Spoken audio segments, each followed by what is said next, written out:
So, welcome everybody to the cyberbullying panel discussion. This is the third panel discussion that we have under the Respect and Safety banner here at Carleton. And this one specifically, in our third one, we want to look really in depth at cyberbullying. This time we've done something a little bit different because we wanted to make sure that we addressed it for students. And this session was really designed to make sure we had it focused at the students and with the students so that we make sure that we're hearing you and that you're part of the discussion. So thank you to the students who've come. You've taken time out of your classes. Thank you. And we really appreciate that you're here. Wanted to send a reminder to everybody that this session is being video and voice recorded. So the session will be recorded and it'll be posted on the Environmental Health and Safety webpage. And we'll have links to that through Human Resources, through Student Affairs as well. So it'll all be linked and you'll be able to have information. The handouts of the slides that we're going to be using, as well as the reference sources, will also be posted online afterwards. There are pamphlets on Carleton's Respect and Safety programs, as well as some buttons. We'd encourage everyone who's here today, I'd like to see you all walking away with a button that says Carleton is about respect and safety. And there's also the reference sheets that will give you some ideas on who to contact and some additional material if you're interested. Please, as the session goes through, one of the things that we want to make sure that we have your input is to have you send us some questions. So using the address that's there, if you can send an email to respectandsafety@carleton.ca. That's why my laptop is here, so I can read any questions as they come in at the end of our sessions. And because we don't have all of our students here with us, we'd encourage you to Twitter about our session. So if you could do that for us. Now, the format of today's session is that we have four panelists at this morning's session, and I'd like to introduce them. First, to my immediate left is Dr. Tina Daniels, Associate Professor and Associate Chair of the Department of Psychology, Carleton University. Dr. Daniels is a professor of developmental psychology and an expert in bullying and aggression. She's been studying conflict and aggression for the last 30 years. She's developed, implemented, and evaluated conflict resolution programs, social skills training programs, peer mediation programs, and anti-bully programs, both locally and internationally. 13 years ago, Tina established and chaired the Ottawa Anti-Bullying Coalition, a group of more than 50 community members committed to raising awareness of the negative effects of bullying and to eliminating bullying in all realms of a child's life. She's a longtime member of the Promoting Relationships and Eliminating Violence Network, funded by the Networks of Centers of Excellence. This is a national network of leading researchers and organizations working together to stop bullying in Canada. It is the first of its kind in this country and a world leader in bullying prevention. In 2012, she addressed the Standing Senate Committee on Human Rights regarding the issue of cyberbullying in Canada, which led to the document Cyberbullying Hurts: Respect for Rights in the Digital Age. This document examines the phenomenon of cyberbullying and its impact on young Canadians and makes recommendations for how Canada can move forward with a coordinated national strategy to address cyberbullying. In the last 10 years, she's directed her attention to understanding the role social relational aggression plays within children's close relationships, in particular, girls' best friendships and peer networks. In conjunction with Girl Guides of Canada, she's developed and implemented Girls United, a nationwide intervention program to address the use of social aggression within girls' groups. She's recently been part of a national evaluation of the WITS program, a Canadian bullying prevention program designed to reduce peer victimization. The project received the CIHR Community Partnership Award for 2013.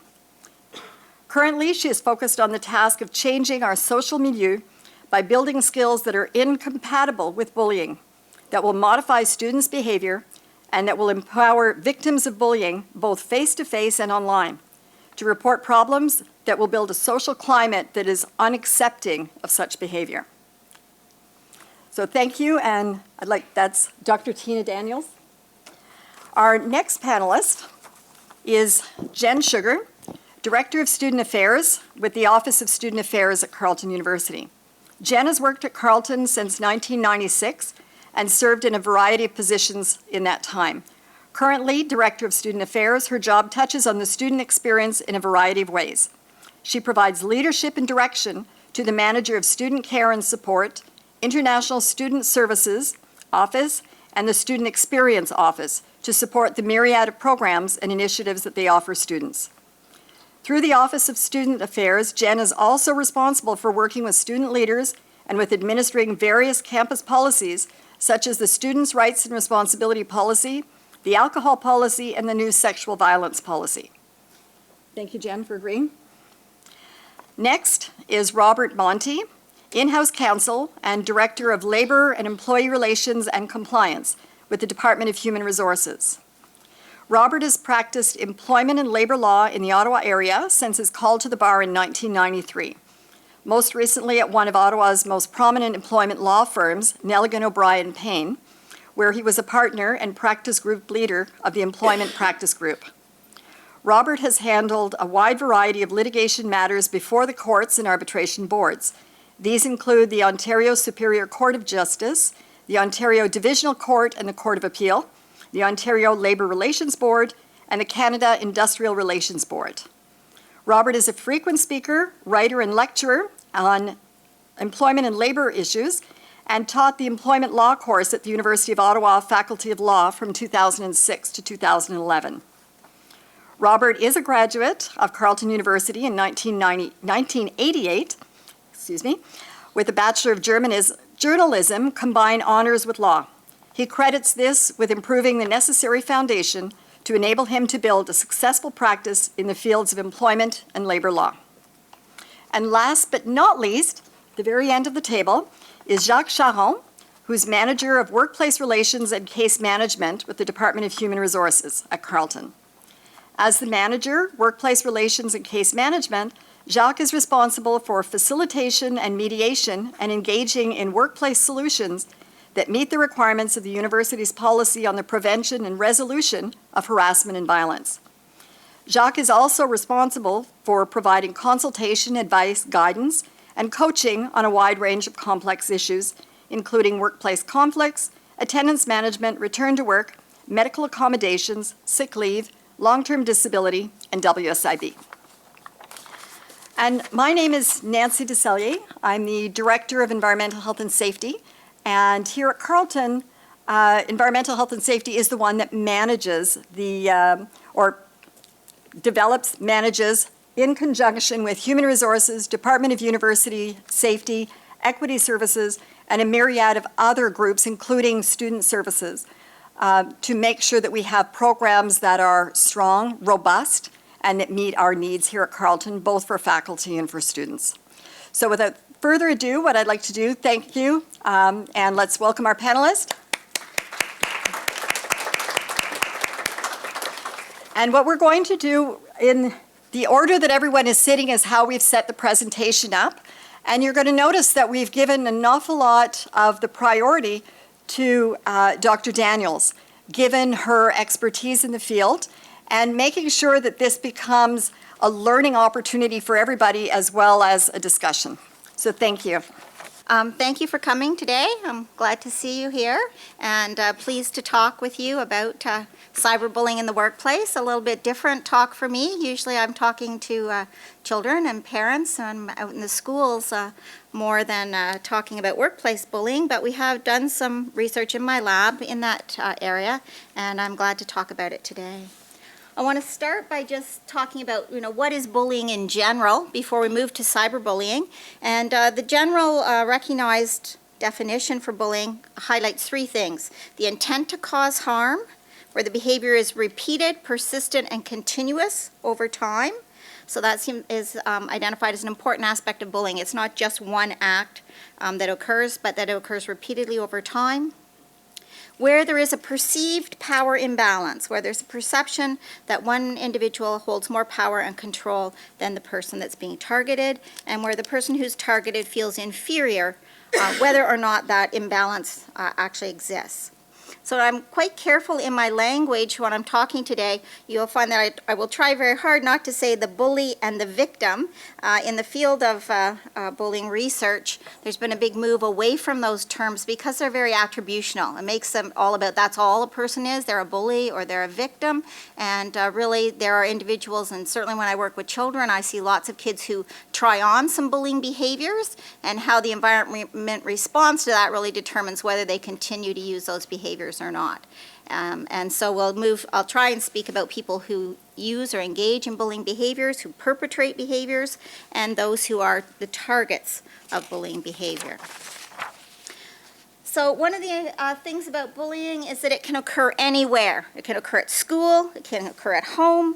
When I'm in the schools, children often tell me they're being bullied by their brother or their sister, or they'll ask me, can you be bullied by your brother or your sister? I've been in classroom where students said to me, can my teacher be a bully? And absolutely. And also bullying can move into the workplace. And that's what I want to talk about today, is when bullying moves into the workplace. I really like this quote, bullying rarely begins with a bang. It tends to be a subtle process of intimidation and criticism rather than erupting in a single event. As the weeks and months go by, the bullying not only continues, but gradually intensifies to the point of being relentless.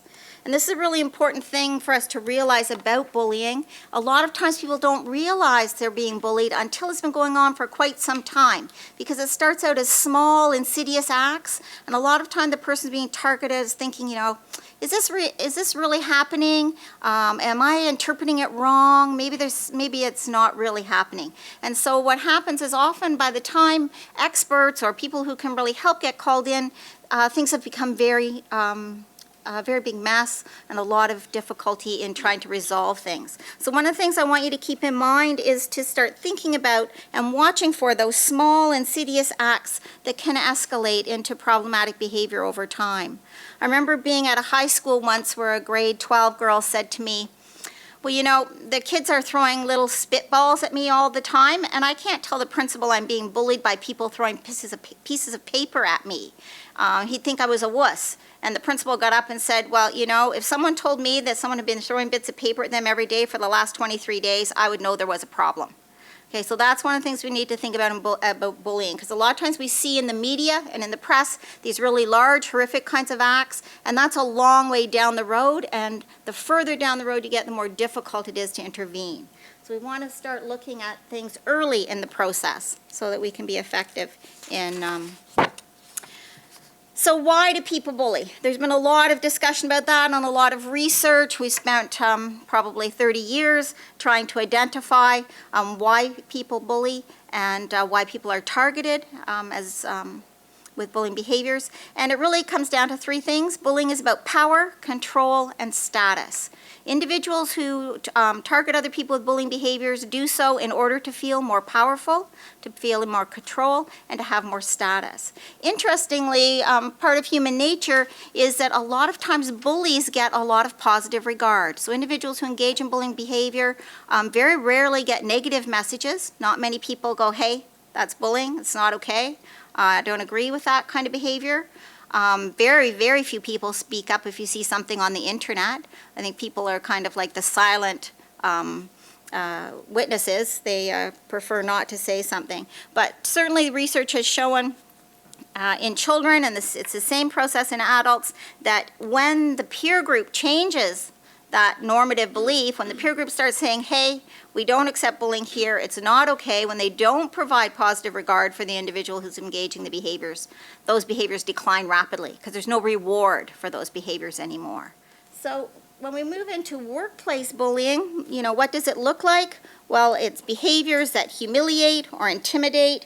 It can include verbal aggression, name calling, vandalizing personal belongings, sabotaging work, spreading malicious rumors, leaving people out on purpose, humiliating initiation practices in some situations, in the military, for example, personal attacks, and physically aggressive behaviors, but a really big piece of workplace bullying is cyberbullying, and that's what we want to talk about today.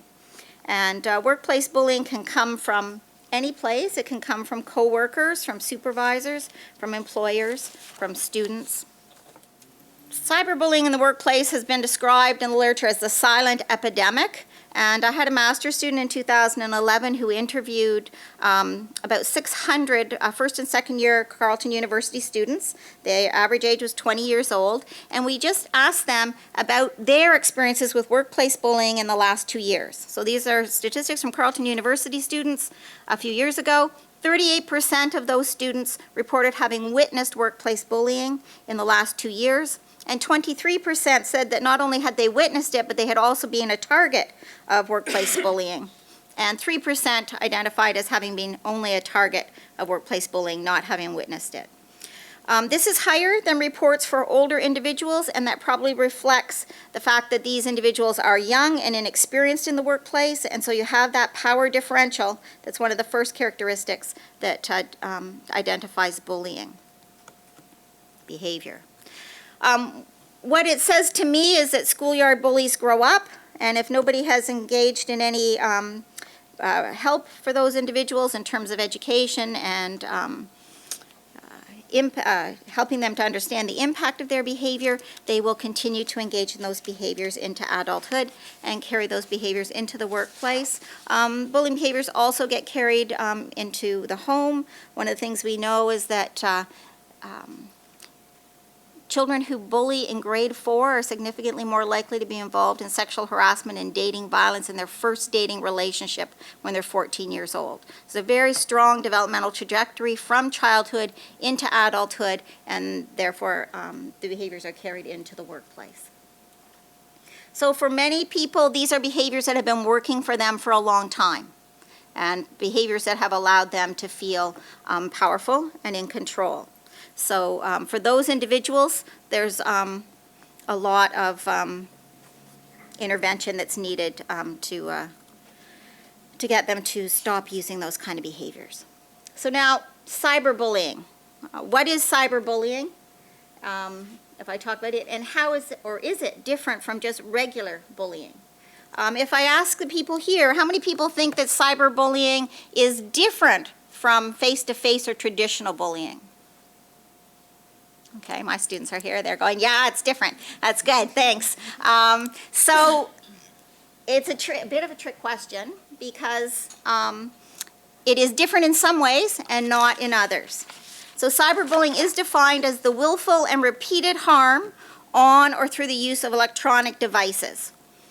So in that sense, it is just bullying, but using the modality of modern communication, sending emails, sending texts, web postings, Facebook posting, those types of things.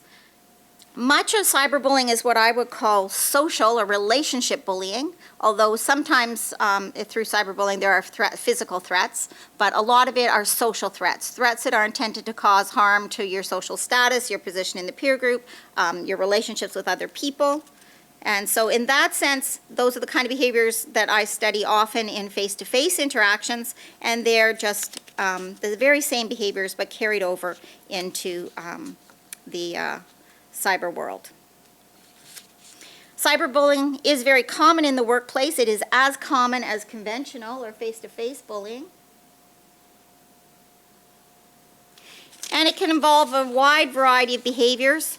Things like sending unsolicited or threatening emails, encouraging others to send unsolicited or threatening emails, overwhelming an individual with email messages or texts, spreading rumors online, making comments in public discussion groups that are hurtful or mean, sending negative messages directly to the individual.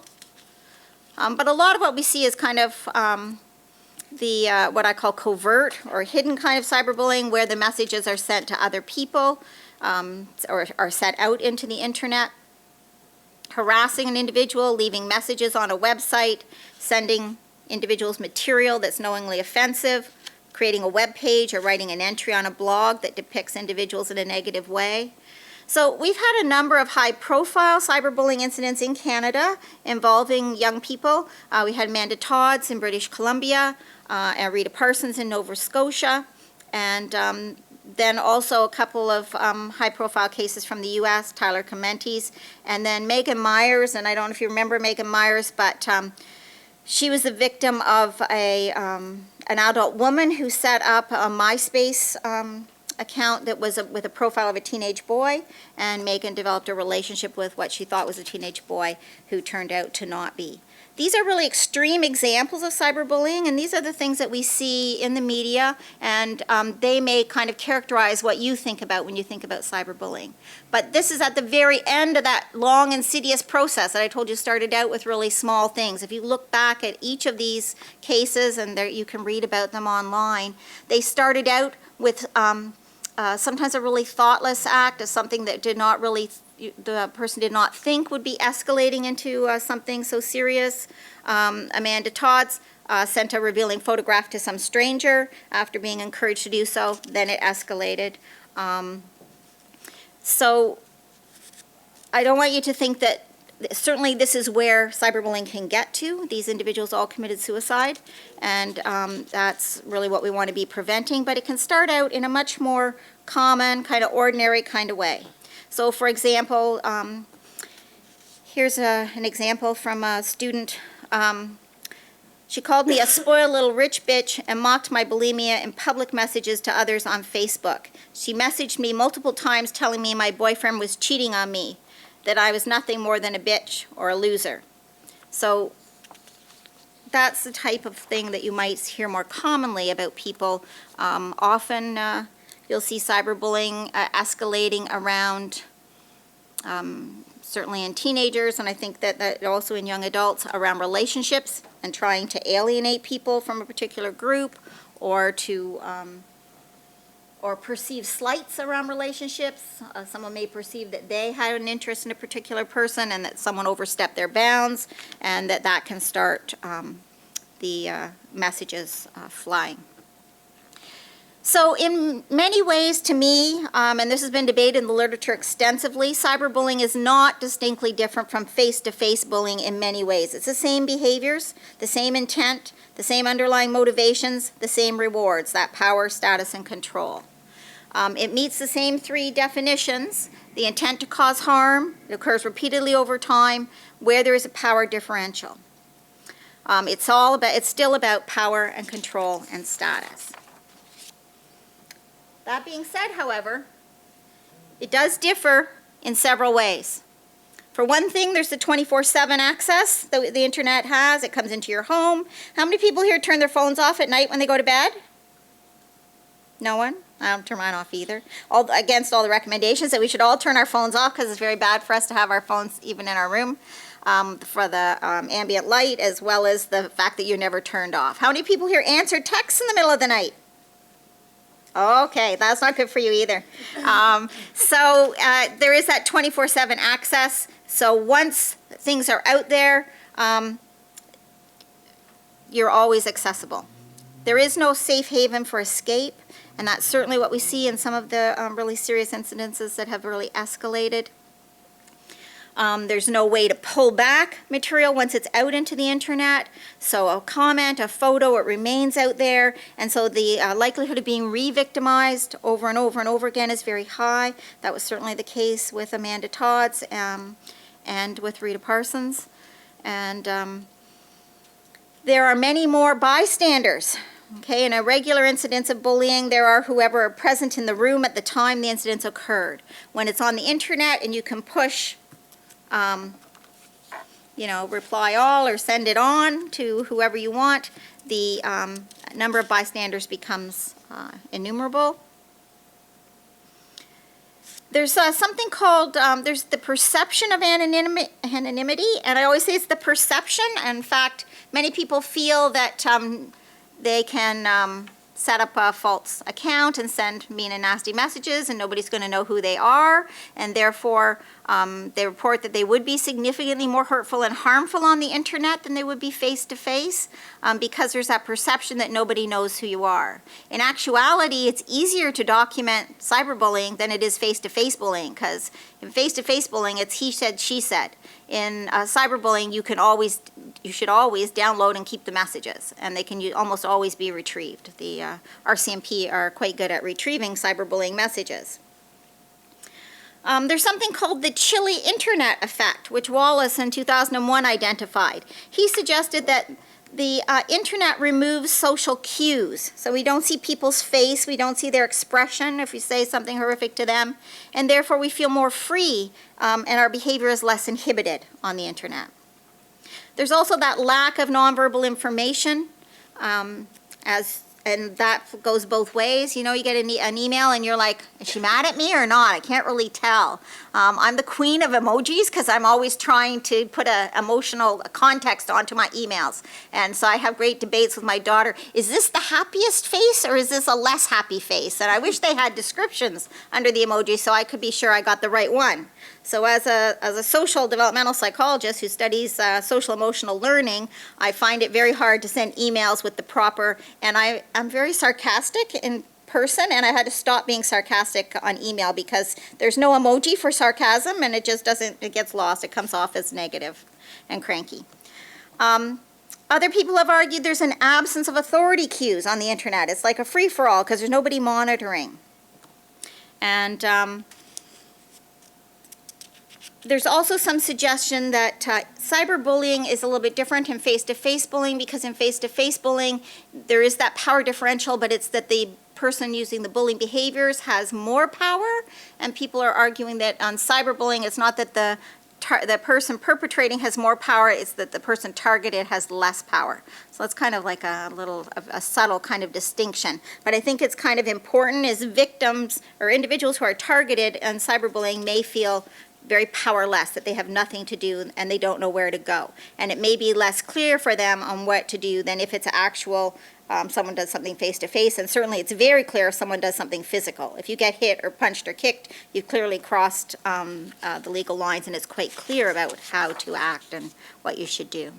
So cyberbullying versus real bullying, well, the big difference is cyberbullying is 24 hours a day, 7 days a week. There's no safe place to get away from it, to avoid it. It's shared with a much wider audience, and it can go viral in a few seconds. And it says here it can be anonymous, can be perceived to be anonymous. It's harder to empathize with the target because you're not getting any of the cues that might make you stop and think. You know, sometimes when you say something really mean to someone and you see their face and you go, oh wow, I kind of went too far there. That was not good. But if you're typing it and you're just getting reactions back and forth, you may not pick up on that. There are no geographical limitations. The guy that was instigated the incident with Amanda Todds was in, I think, the Netherlands somewhere, far across the world. And with cyberbullying, the target can also easily become a bully. We do see that in face-to-face bullying. We do see individuals we call bully victims, and sometimes kids and adults kind of take it and take it and take it, and they get pushed to the limit, and then they retaliate. And ironically, it's usually the person who has been targeted for a long period of time that gets caught when they're retaliating. And usually, in a lot of places, there's a zero tolerance type of policy. So whether you were the target for a long time or not is not an excuse for not being dealing with the repercussions of your behavior. So that's unfortunate. On the internet, I think it's even easier for things to escalate.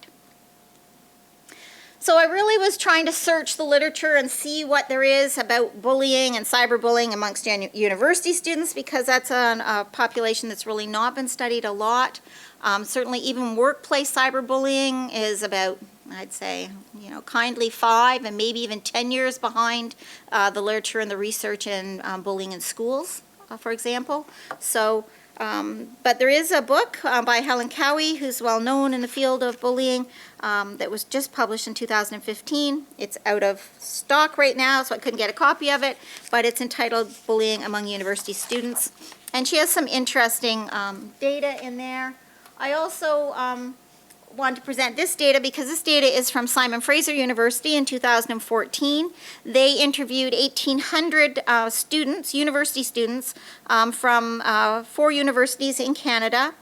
And they're still looking at the results, but here we have the 4 universities, A, B, C, and D, so the universities are anonymous. And the top graph shows the proportion of individuals who are cyberbullied. The light bar is by a friend or an acquaintance, the medium bar is by someone they did not know, and the dark bar is by a faculty member. The sample is a little bit skewed, which is not surprising in university samples, especially depending on where you sample from. Certainly we sample from psychology courses a lot, and we get their sample was about 75% women. Overall, about 22% of students at Canadian universities reported that they have been cyberbullied in the last 12 months. And that varied between about 11% and 17%. Most of them were targeted by someone that, an acquaintance, someone they knew, but about 12 to 20% were cyberbullied by someone they did not know. And the main vehicles that they reported from their experiences in cyberbullying were Facebook, text messages, or email. I've also read other statistics that say the largest majority of cyberbullying in the workplace is a function of email. Coyne and Spring in 2012 also conducted a study looking at cyberbullying in the workplace. They found that about 14 to 20% of people had been humiliated, ignored, or gossiped about online on at least a weekly basis, which is a similar rate to conventional bullying. In the child literature, we say at any point in time, 30% of children will report that they have been bullied since school started in the fall. And that number, that's a Canadian statistic, and that number has been the same for about the last 10 years. There are much lower rates in other countries like England, Norway, and Australia. Their rates are less than 10%, but they've had countrywide anti-bullying programs for more than 20 years. So 14 to 20%, this American statistic, is fairly, what we would expect. Very similar to the Canadian number, which was 22% cyberbullied in the last 12 months. There are some differences in the percentages depending on how you actually collect the data. If you ask people just, were you cyberbullied, the numbers are lower. If you say, has this, or this happened to you, the numbers come up to the 30% or so. And that reflects the fact that a lot of people may not recognize some of those behaviors, at least initially, as being cyberbullying behaviors. When Coyne and Spring looked at the behaviors that were most often witnessed, 48% of people who had witnessed bullying said that it was patterns of not taking people's concerns seriously, patterns of overlooking or ignoring people's contributions. 41% had seen gossip and malicious rumors spread. 41% had seen belittling remarks made about them, and 41% had experienced unwanted and unprofessional remarks. The most frequent behaviors that were used or engaged in by students that people reported were purposefully interrupting or distracting a class, communicating lack of respect, 24%, challenging authority, 21%, and malicious gossips, 20%. So, workplace bullying is perceived to be on the rise, and the major reasons are that people don't talk about it. Bullying can often be part of the culture of the school or the company or the business. Individuals may not recognize signs of bullying or cyberbullying when they occur. There may be no designated channels for reporting bullying, and people are often not aware of what they are. We are going to talk a little bit later about some venues for reporting and how to deal with it, and I think that that's really important because the best way to stop bullying is to report it. And I always tell people, if you do nothing, and a lot of times people First strategy for any type of bullying, cyberbullying in the workplace or bullying at school, whatever, is to just ignore it and hope it'll go away. That's well-meaning parents always tell their kids that. Well, just ignore it and it will go away. But remember I told you it starts off as small, insidious things and it escalates over time. And unless someone does something, it will continue to escalate. So just ignoring it guarantees that it will get worse. And when we do research on coping with bullying, there's a general category called wishful thinking coping. And that's wishful thinking is it's going to be better tomorrow and I'll just keep my head down and do nothing about it and it will go away. That's not the case. So we really need to know how to report, where to report, and what kind of actions and support are available to us. Many employees, and I think students especially, feel that they have to tolerate bullying because they really need their job.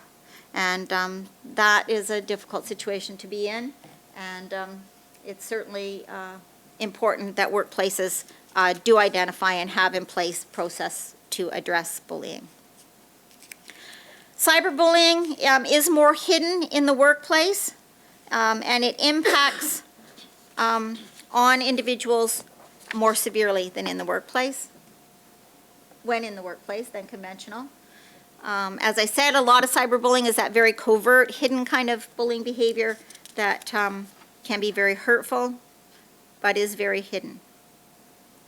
Now, when I talk about bullying behaviors, most people think about bullying as occurring between two people, a person who's being targeted and a person who's engaging in the behavior. And that's actually kind of really a false perception of what bullying behavior looks like. Bullying behavior almost always occurs in what we call the theater of the peer group. Bullying behaviors are no fun unless there are people to see and to provide positive regard, support, laughter, all those things that contribute to the feelings of status and power that the perpetrator receives. About 85% of the time when bullying occurs, there are others present, and most often the others present do nothing. Very few people intervene, and there are some good reasons for that, which we'll talk about in a minute. Cyberbullying in particular has a built-in audience. Okay, there's a lot of people out there to support the behaviors. In contrast to face-to-face bullying, where you just have the group that's present, you can send it out to as many people as you like. So when I think about bullying and cyberbullying and interventions, I know about the perpetrator, the person who's engaging the behavior, and how what kinds of strategies might be useful for them and for the target.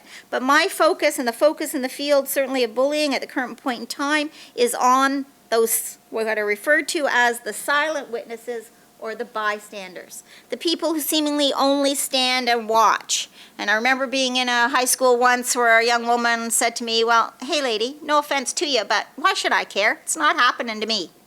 Okay, that's that silent witness.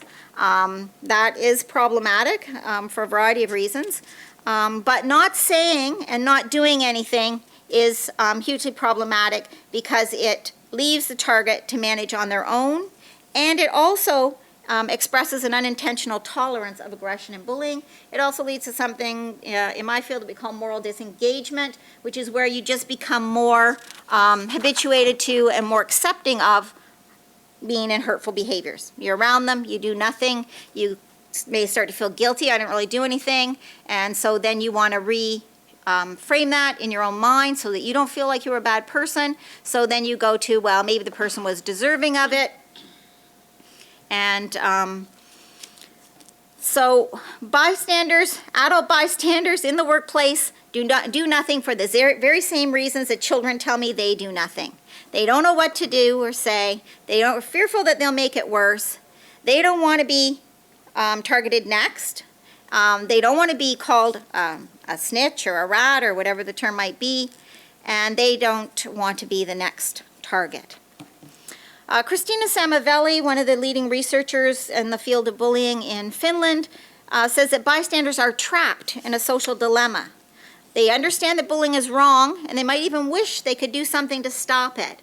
But they're also acutely aware of their own need for security and safety within the peer group. So one of the things that's really important in a workplace, as in a school or any other place, is that we ensure that individuals who do report bullying or who do stand up and support the target are able to do that in a way that's safe and that doesn't have negative repercussions for them.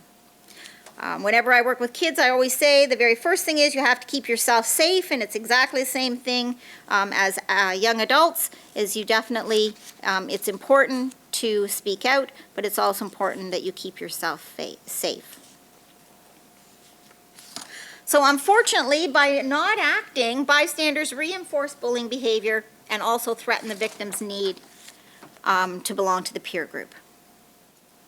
If no one speaks out, individuals who are the target of abuse internalize it. They start an internal dialogue that's harmful. They think there must be something wrong with me. I must be deserving of what I got. And if no one speaks out, this can escalate.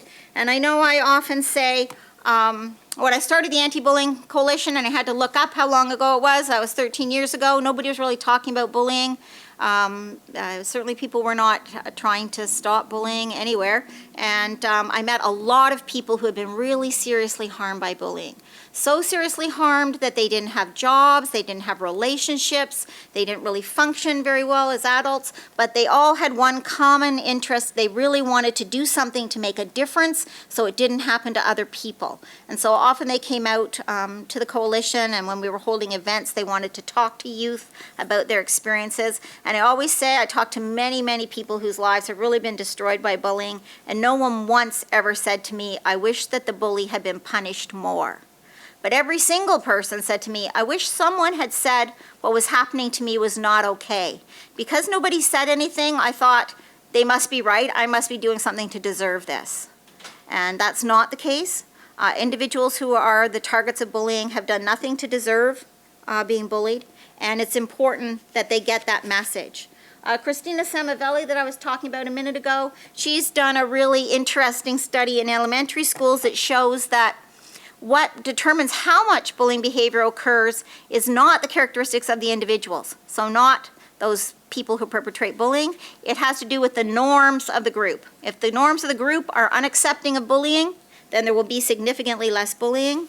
She's also shown that if a person speaks out and says, hey, I saw what happened to you and I didn't think that was okay, that can significantly buffer the usual effects of being victimized. So it's, as I mentioned, this quote is from a professor of human resources management at McMaster University. There's a tendency to let little stuff slip, but it's that little stuff that is what bullying is. It's that accumulation of small aggressions, small put-downs, small humiliations. And when that stuff takes place daily or multiple times a day over a period of time, that's really what bullying is. So we need to intervene. We need to intervene early. So if we look at the impact, we can think about impact in three different places: on the workplace, on the individual who is the target, and then beyond the individual. So on the workplace itself, we see low worker morale. We see reduced productivity, increased absenteeism, increased sick leave, increased staff turnover, and additional cost to recruit and train new employees when the other old ones leave, poor public image, and increased risks of legal action. For the individual themselves to be the target of cyberbullying in the workplace, it impacts on both their physical and their mental health. Research has shown that individuals who are targeted don't initially have low self-esteem, but the experience of being targeted over time erodes their self-esteem. They feel isolated. They experience feelings of hopelessness and helplessness, and depression and anxiety. They have stress reactions, which can lead to a lot of actual physical health issues. So they are sick more and away from work more, and that can lead to suicidal ideation and acts. Now, one of the things in our own study that we looked at was how experiences of workplace bullying in students impacted on their perceptions of future employment. And so for students in their current job, and was not necessarily the job they were bullied in, they had lower job satisfaction and were more likely to leave, and that was especially true for individuals who had been both targeted and witnessed. They also, their attitudes towards future work experiences, they had more anxiety and less resilience. They felt less strong and less able to stand up for themselves. So it really carries over into the next job that they have as well as the current one. And since these are students who are 20 years old, that is a long history of negative impact in the workplace. Of those experiencing bullying, over 30% have said they intend to leave their organization, so it certainly moves people out of the workplace. It can also move beyond your workplace into your relationships with your family, or your partner, or your boyfriend, or your girlfriend. More fear and anxiety, trying to pretend that things are fine. Maybe experiencing lack of empathy from your spouse, which can lead to loneliness, and may also even spill over into violence in the home. So, 2 slides left. How to confront workplace bullying? Well, take care of yourself. Recognize what cyberbullying looks like. Realize that you can change your response to it. Learn how to set boundaries. So think about what you're doing on the internet. Address the issue. If it's happening to you, keep a paper trail. Report, and we'll talk about how to do that a little bit later. Seek out assistance. Tell people what's happening to you. Surround yourself with people who can be supportive and empowering. Seek help at counseling services if you feel that things are, you're not coping with things well, and remember that you're not alone. Employers also have a responsibility to address workplace bullying, and most important for a employer is to promote a work culture where bullying is not tolerated. And for me, that's what's really important. And a lot of the instances we'll see about, how to handle cyberbullying, I'm always saying, well, if we're developing a culture where bullying is not tolerated, we won't have to have in place a lot of procedures to deal with it when it happens, because it's not going to be happening, or it's going to be happening in a very low frequency with a lot of negative feedback when it does happen. I want to remind people to stop and review an email before you send it. It's really easy in the heat of the moment to fly off with an email. I have my husband always says to me, put it in the folder, hold it for 24 hours, go back and read it and think about, do you really want to send it? These days, I don't send anything like that via email. If I feel that there's an issue, I will go and talk to the person and face to face, rather than continuing the disagreement over email, just because, as I mentioned before, there are all those lack of social cues that give you an opportunity to kind of read the situation. Thank you very much. Thank you, Dr. Daniels. I had 2 questions that came in during that session. We'll keep them because they'll be answered by different people throughout. So now we'll move on to Robert Monty, who's going to continue our presentation. Jen. Jen Sugar is going to continue. My bad, I looked at the wrong one. So I'm actually going to be brief, but I'm going to talk a little bit about the student side of cyberbullying and harassment. And I'm only going to touch on a few points, but I guess I'll start by saying the basic idea is that Carleton has a commitment to maintaining a safe learning and working environment for everybody, and that's the basic premise that we start with.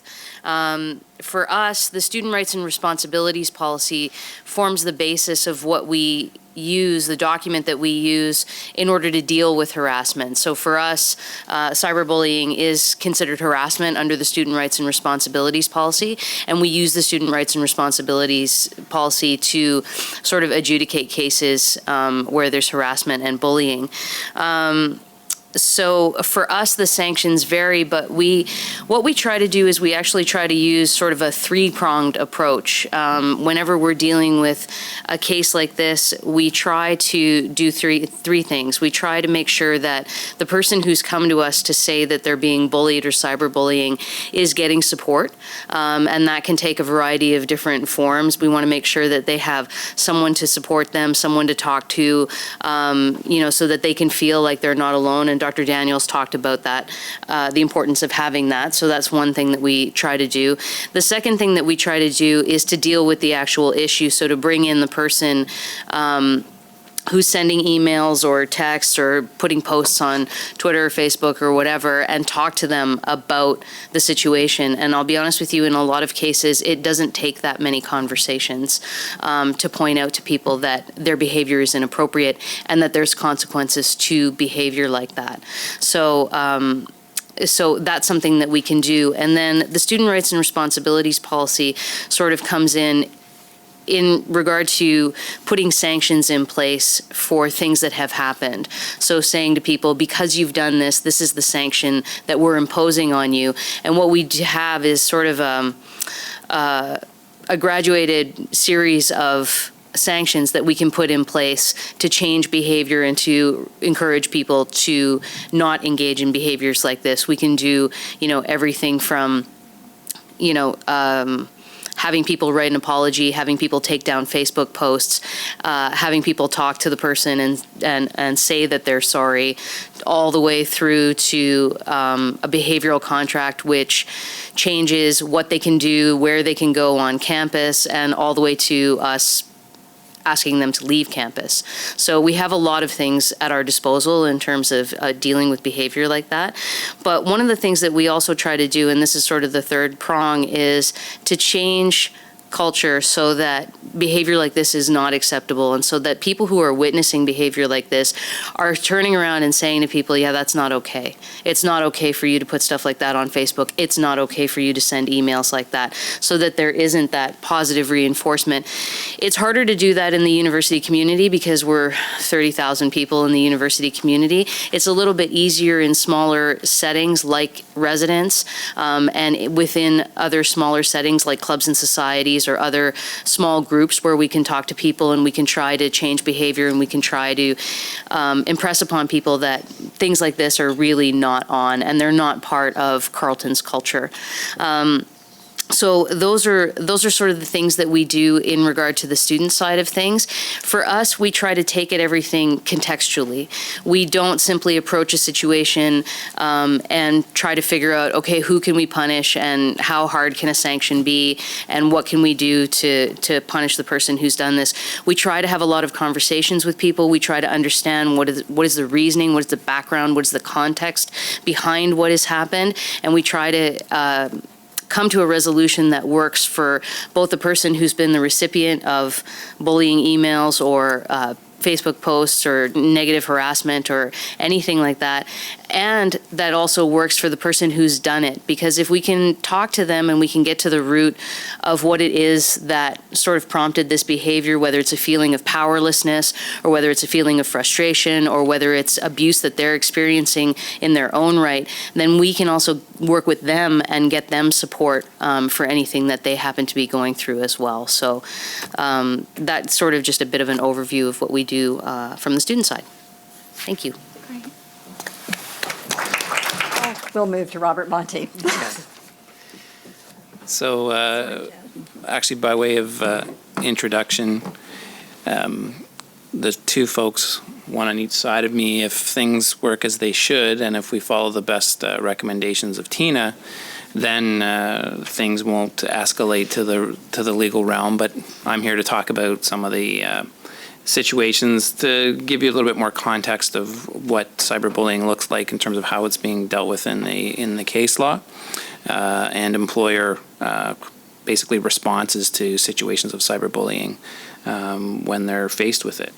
You're actually at the present for an example of how the common law actually evolves to deal with shortfalls in existing legislation and case law. Just last month, a new decision came down in Ontario, and it created a new tort. And it follows on a case in 2012, 2012, which was called Jones versus Sy, and it was called the tort of intrusion on seclusion. But this new tort that developed, and it's not even reported on CanLII yet, is called the new tort. It's public disclosure of private facts or private embarrassing facts. And it actually involves two students who were high school sweethearts, One of them was the boyfriend went off to university, stayed in touch by text and so forth, and convinced his girlfriend to send a compromising video to him that he promised that he wouldn't share with friends. He then went on to do exactly that and posted derogatory comments about her. And she had to resort to a number of measures. Eventually, the parents intervened, and the offending video was removed after 3 weeks. But the impact on her was incredibly negative. And a case was brought forward, and Justice Stinson recently in Ontario noted that the changes to the criminal code don't go far enough, and therefore, drawing on existing legal principles about duty of care and intentional courts, recognized a new tort and awarded over $50,000 in damages with respect to the harm caused to this young woman, and essentially to dissuade others from engaging in similar harmful conduct. And he also granted an injunction ordering the defendant to destroy all copies of the video in his possession and preventing the video from being posted online or sharing it with others. And this, we expect, will be a case that's picked up on and followed in cases coming forward. So that just happened last month. The cyberbullying definition that Tina touched on earlier is also reflected in our workplace harassment prevention program.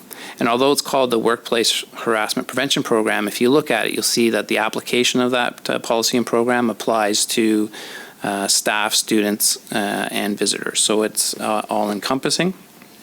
And the Workplace Harassment Prevention Program and the Student Rights and Responsibilities Policy work in concert, and our various departments connect with each other, especially when there's interactions between faculty and students or employees, other staff and students.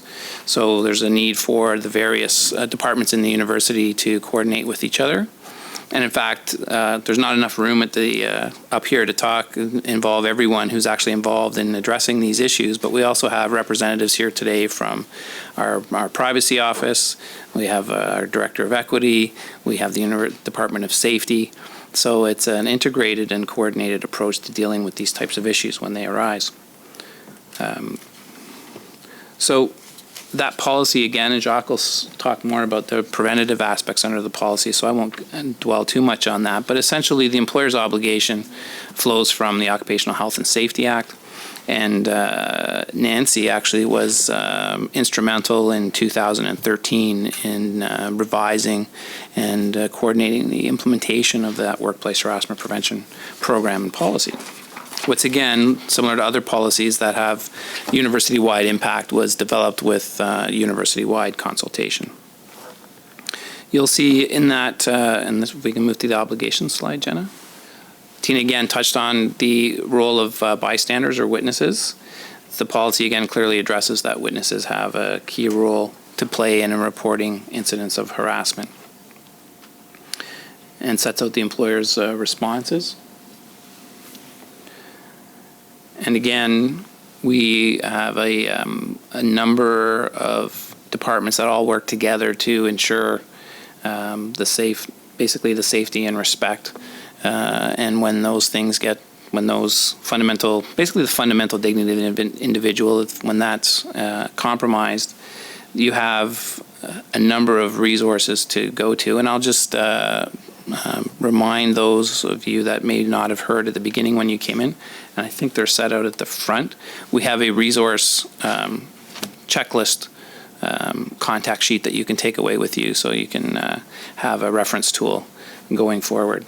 So in addition to the case I just described, I wanted to basically give you a couple of examples from the lower end to the higher end in terms of misbehaving, people using email and internet to behave badly towards others. So you can read that quote for yourselves. And that came to the attention of management And just a quick straw poll, reading that, what would people, quick vote, do you think that this individual should be terminated for having sent that email to a student? So this was an employee working with helping a summer student organize a golf tournament. Then they arranged to go hiking together. In a phone conversation, she became concerned that he had misinterpreted the relationship. And so she stood him up, and then he sent this via Facebook because they had connected on Facebook as friends. And his reaction to being stood up was the response that you read there. So, termination, yes or no? Those who think yes, termination? Okay. And those who say no? Okay. So the result is the employer did view him as having abused his position of importance throughout the company, exploiting a power imbalance. He knew this was a young student, and he specifically threatened her known career aspirations with Hydro. And he threatened to cause her pain and anguish, and he did exactly that. And Hydro One took the view that his behavior was disgraceful and could not be tolerated. The union grieved on behalf of the employee and said that the termination was excessive. And ultimately, the arbitrator did substitute a lesser penalty, bearing in mind that by the time a case like this goes to arbitration, there's about a year gap. So the employee was reinstated, but with no compensation. So he suffered a year loss of wages. Also important in that particular case, and Tina, again, when she went through the definitions, when we think of cyberbullying, we tend to think of a repeated course of conduct. In this case, it was an isolated incident, so that was considered a mitigating factor by the arbitrator. And also, very importantly, is that the employee was truthful throughout. He apologized. He was considered to be genuinely remorseful, very candid and forthright in his testimony, and he actually attended anger management. The other mitigating factor is that this was essentially deemed to be a private communication between the two of them. It didn't basically make it out into the wider interwebs, so to speak. And so the penalty of dismissal was substituted with a penalty of suspension. Okay, if we can just move to the next case. So this is not a student employee. This is employees and managers. And this particular case speaks to impacts.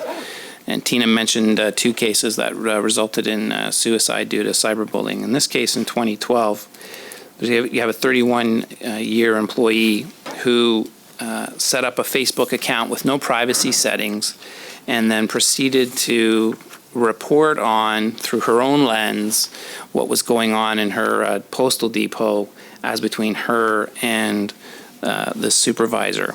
And so she, over the course of 14 days, published more than 31 derogatory postings about her supervisor, including taking a picture of her supervisor, taking a picture of a skeleton, hanging it in the lunchroom, and saying, looks like she's lost weight.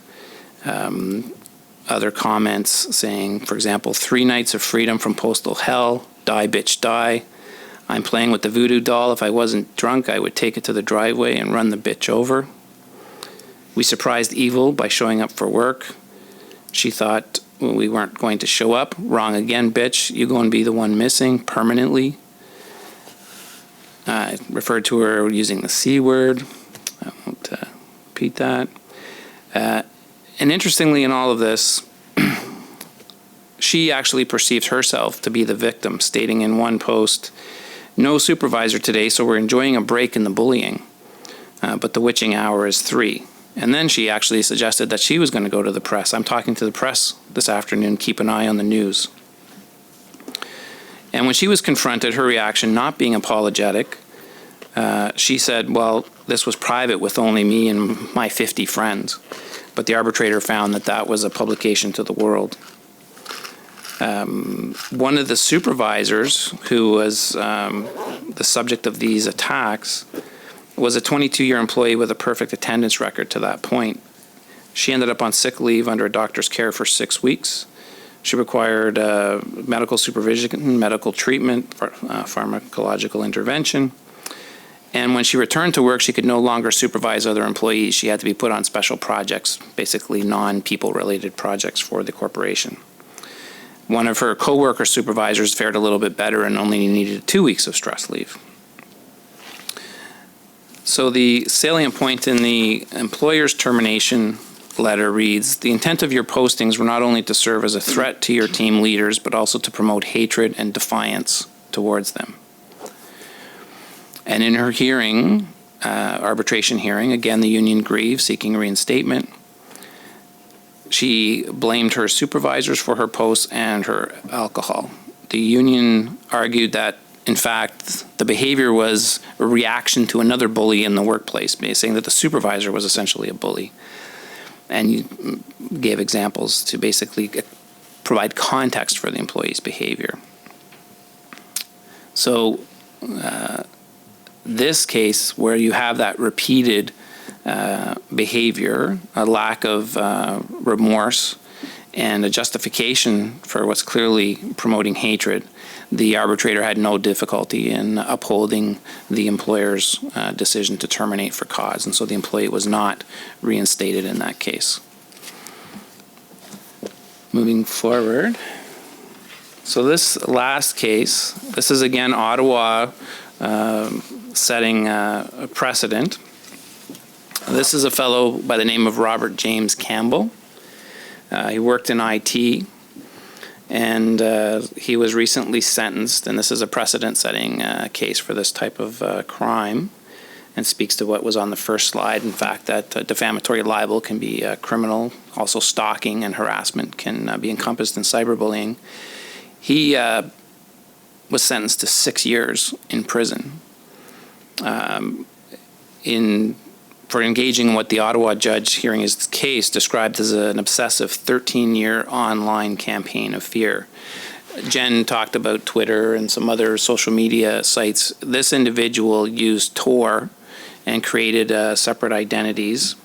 He carried on this campaign for 12 years, so it took that long for the police to build the case against him and connect him to all of his victims. But he terrorized 38 victims in the United States, the United Kingdom, and Canada, 18 people in Ottawa. And the nature of his communications was to cast online call individuals, one in particular as a sex fiend whose daughters worked as prostitutes when they weren't organizing for the Nazi Party. And again, the victim impact statements at that trial and hearing were very impactful. Families have talked about basically being socially isolated, not leaving the home in reaction. And again, the cyberbully in this case, basically he had an obsessive compulsive disorder, and he resigned from a job, and he started his online campaign after quitting, becoming obsessed with what he thought was basically replying to the injury or the insult that had been caused to him, and things get escalated out of control. And he basically acknowledged that he got carried away and desensitized. And that's the worst case. And so we here at Carleton have a pretty comprehensive and I would say robust mechanisms and procedures and individuals that all of you have access to contact. And Jacques will speak a little bit more in detail about our workplace harassment prevention program and how you can access that in addition to what Jen outlined under the Student Rights and Responsibilities Policy. So that's the worst case scenarios that we'll never encounter here at Carleton. Thank you. And we'll round it out with Jacques talking about the programs. Good morning. Primarily my job at the university is to look after the harassment policy, take complaints, do coaching, facilitating, and mediating.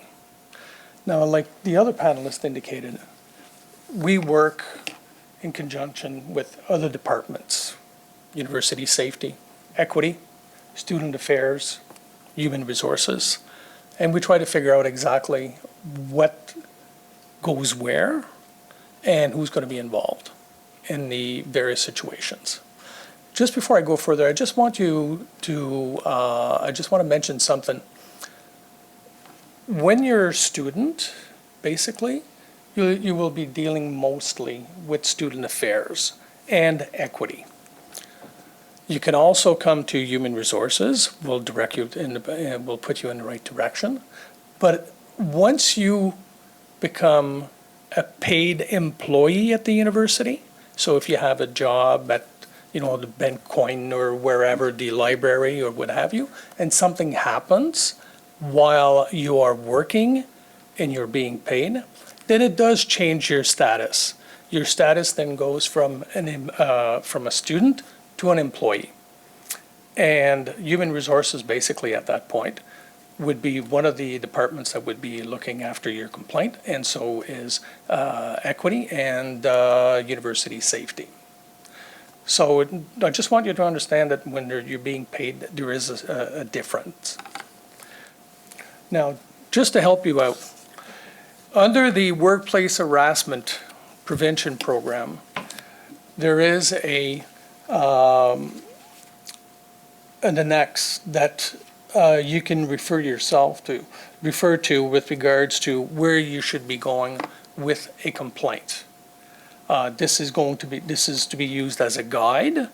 If you're not sure exactly where and who to speak to, then that is a good tool to use.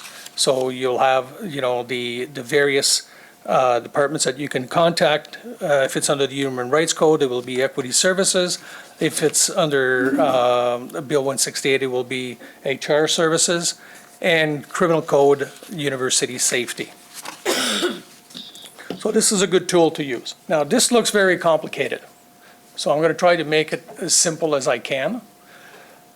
With regards to cyberbullying and for students, we'll be talking about mostly on the left side of the diagram. So if there is something that happens, it will under the Workplace Harassment Prevention Program. If it's a human rights or a student issue, then it will be going to under the human rights. Or if it does concern the involve of the student, then it will also be going to student affairs. So the whole left side of the diagram is basically what you will be concerned with. If it involves basically student and professor or staff member, then that's also where HR or equity or DUS will come in order to work together. Because once, like I mentioned earlier, once that you have somebody that is being paid, then it falls under another policy, which is the workplace harassment policy. When we're dealing with cyberbullying or harassment in the workplace, this is basically the process that we would be using. But there's one thing in there that is not really mentioned, and that is before it gets to investigating a situation, before it gets to, because you can have an informal or formal investigation that will go on. An informal, basically, it will be internally. It could be done by the manager. It could be done by the investigation can be done by the supervisor. It can be done by myself. If at that point we find that it can be fixed through coaching, facilitation, or mediation, then we will offer that. And what that does, basically, if I'm just going to talk about the facilitation and mediation section. If you have the two parties that are involved, the complainant and basically the respondent, that agree to talk to each other face to face through a third party to resolve the situation, discuss it, find a solution,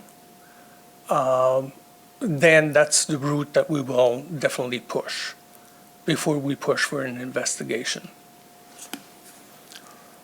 What the facilitation and mediation will do is basically it will give the opportunity of the people to sit down together and talk it over,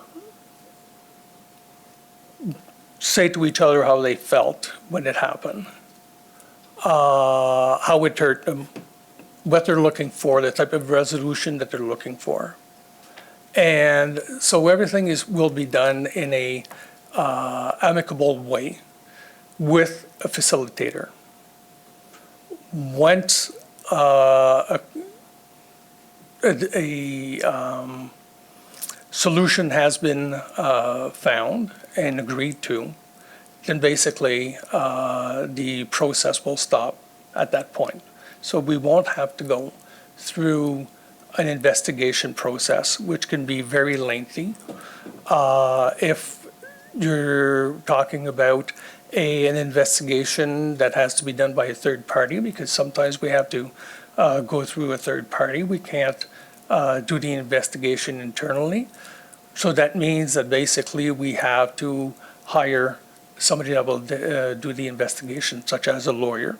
So that process becomes very, very long and tedious, and it could be, it could take, we have some cases that basically have taken a year to resolve. So when possible, we do offer the coaching, facilitation, and mediation in these type of processes when it can be done.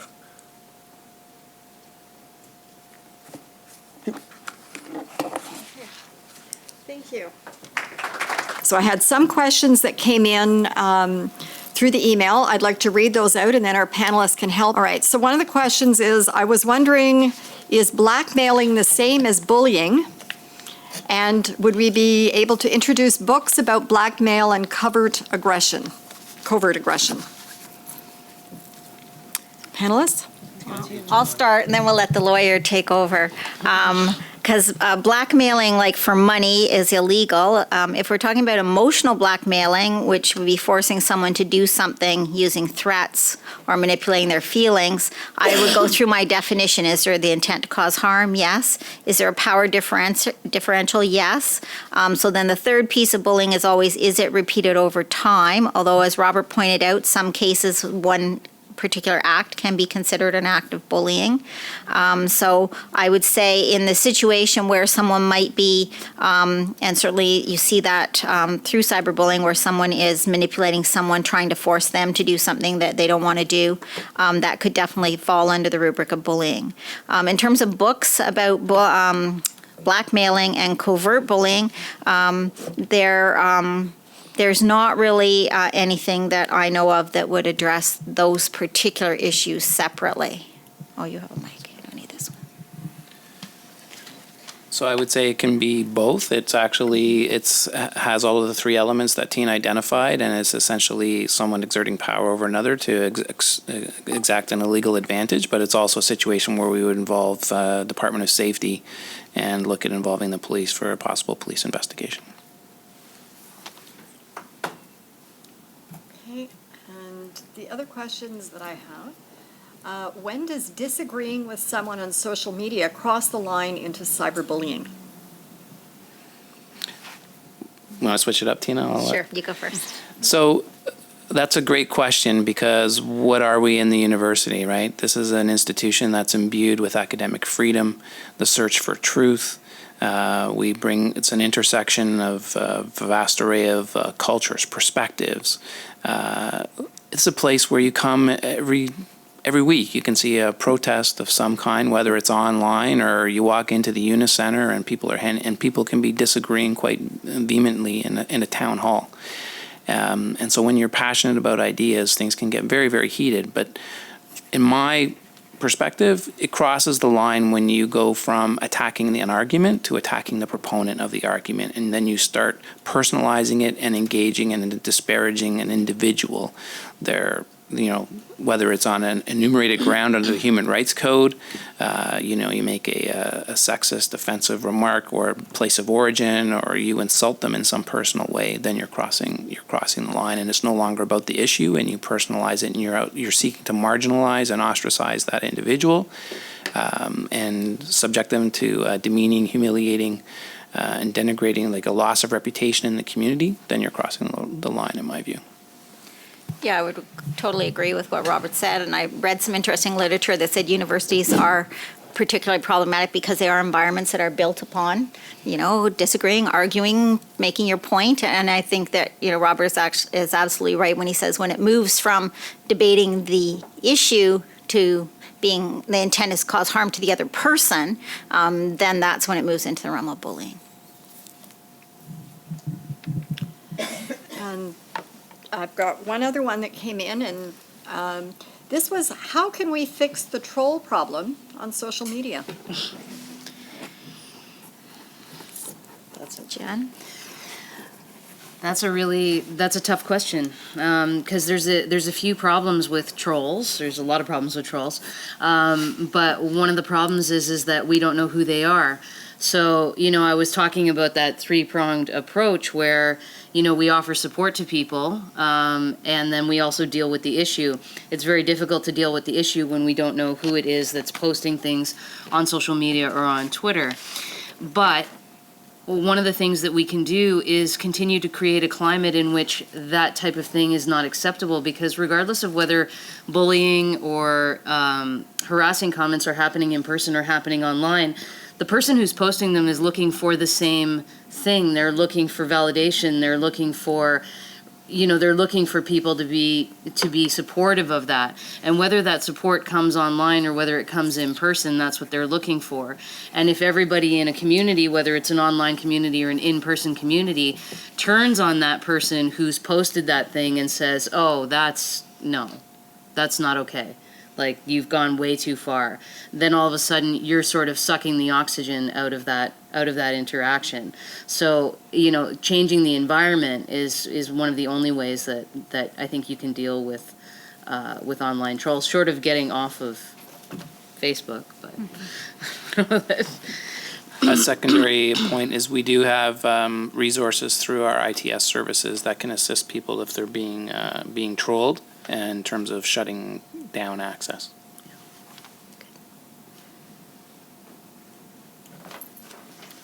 So that was the last of the questions that we had. Did anyone else have any questions that you wanted to come up and ask, or did you want to send me a last email through here?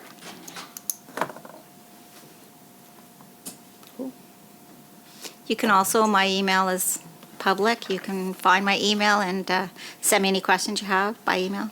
Is a panelist allowed to ask a question? Of course. This question is actually for Jen and Jacques, just to give the students a perspective in terms of formal versus informal resolution. Tina mentioned at the beginning of her, and correct me if I caught this incorrectly, you stated, I think, Tina, that no victim that you encountered said, I wanted the perpetrator to be punished more. Right. So picking up on that, my anecdotal experience, both through litigation and since I've come to Carleton, is that people in general, if they can get the behavior to stop, that the informal process is utilized in the vast majority of cases. Absolutely. Is that fair? Or? Yeah, that's completely fair. And I think, in terms of people who deal with things like this, I deal with a lot of this. Smita in the Office of Equity Services deals with it. Certainly Vicky in my office deals with cases like this. The people in residence deal with this quite a bit. And in all of our roles, we try to do an informal resolution process because it is the thing that usually yields the most satisfaction with the process, because that's really what people want, is they just want the behavior to stop. And if we can do that through mediation, through negotiation, and we can get the behavior to stop, then that's what we do. Absolutely. Just to give you an example, If we're statistically about 3 years ago, the majority of the cases, we would be going through the formal process. Especially in the last 2 years, you're probably looking at the informal process going 8 to 1 versus the formal process. So a lot of people are coming forward, and like Robert indicated, that they're coming forward to discuss the situation. They also want to let the other person know how they felt with regards to what happened. And yeah, absolutely, in the last couple of years, it has made a big difference. So people are choosing the informal process. Thank you. Any other questions from our panel? Any other questions from our audience? Okay, if not, then thank you very much. Thank you to our Thank you. panelists.